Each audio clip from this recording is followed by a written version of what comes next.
Assalamualaikum, jumpa lagi bersama saya Agit Yogi Subandi di YouTube channel Dunia Agit. Nah, kali ini kita akan melanjutkan pembahasan kita tentang asas-asas HPI di dalam penentuan status dari badan hukum.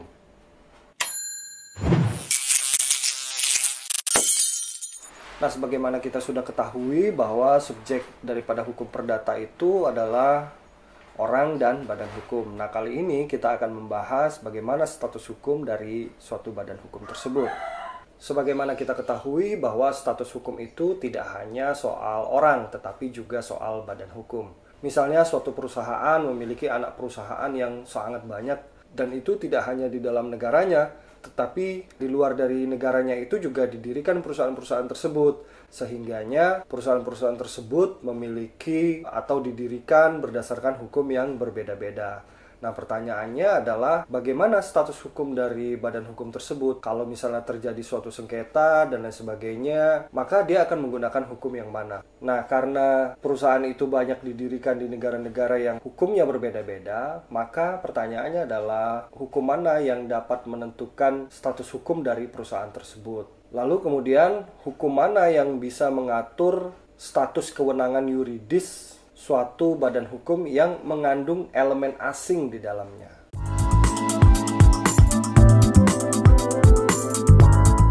Badan hukum di sini diartikan sebagai suatu perkumpulan atau organisasi yang oleh hukum diperlakukan seperti seorang manusia atau seperti orang, yaitu sebagai pengemban hak dan kewajiban, dapat memiliki kekayaan sendiri, dan dapat menggugat dan juga dapat digugat. Dalam teori dan praktek hukum perdata internasional, dikenal beberapa doktrin dan asas yang dapat digunakan untuk menentukan status hukum dari suatu badan hukum.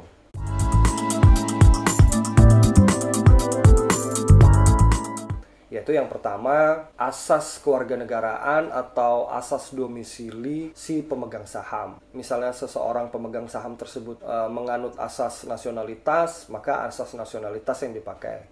Kalau si pemegang saham itu berasaskan domisili, maka asas domisili lah yang akan digunakan. Pada intinya adalah saham mayoritas si pemegang saham tersebut. Akan tetapi asas ini juga sudah dianggap kurang menguntungkan bagi berbagai pihak karena dianggap memiliki kesulitan dalam hal menentukan kewarganegaraan atau domisili dari pemegang saham mayoritas tersebut, karena terkait misalnya komposisi kewarganegaraan yang beragam dan juga tempat tinggal yang berpindah-pindah.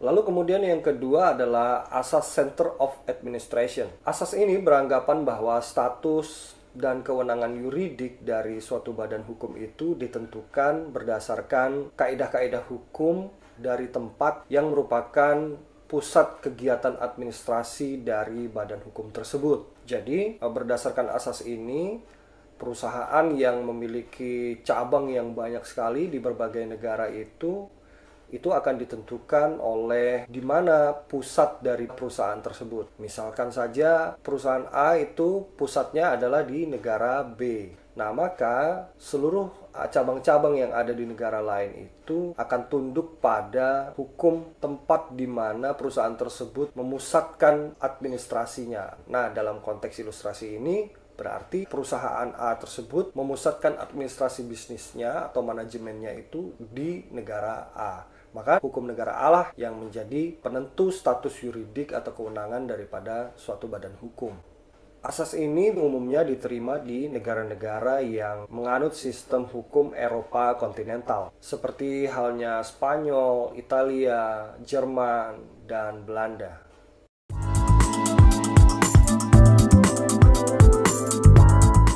Lalu juga ada sebuah asas place of incorporation. Asas ini beranggapan bahwa penentuan status yuridis atau kewenangan dari suatu badan hukum itu ditentukan dari tempat di mana badan hukum itu didirikan. Misalkan badan hukum A mendirikan lagi suatu badan hukum di negara yang lain, misalkan negara B.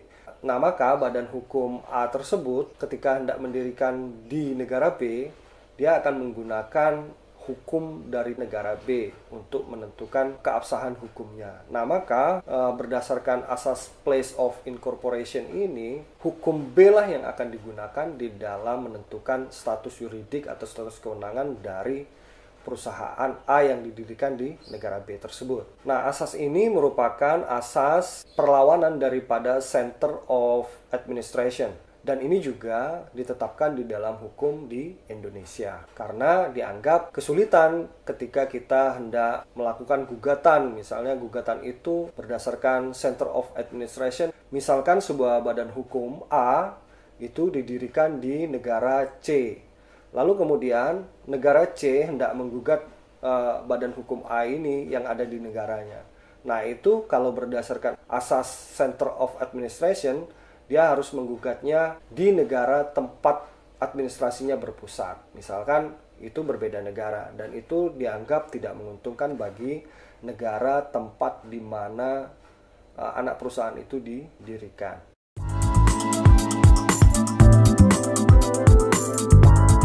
Kemudian asas selanjutnya adalah asas Center of Exploitation. Nah, berdasarkan asas ini, status hukum dari badan hukum tersebut ditentukan berdasarkan tempat perusahaan itu memusatkan kegiatannya, yaitu misalnya kegiatan eksploitasi atau kegiatan produksi, baik yang sifatnya barang ataupun jasa.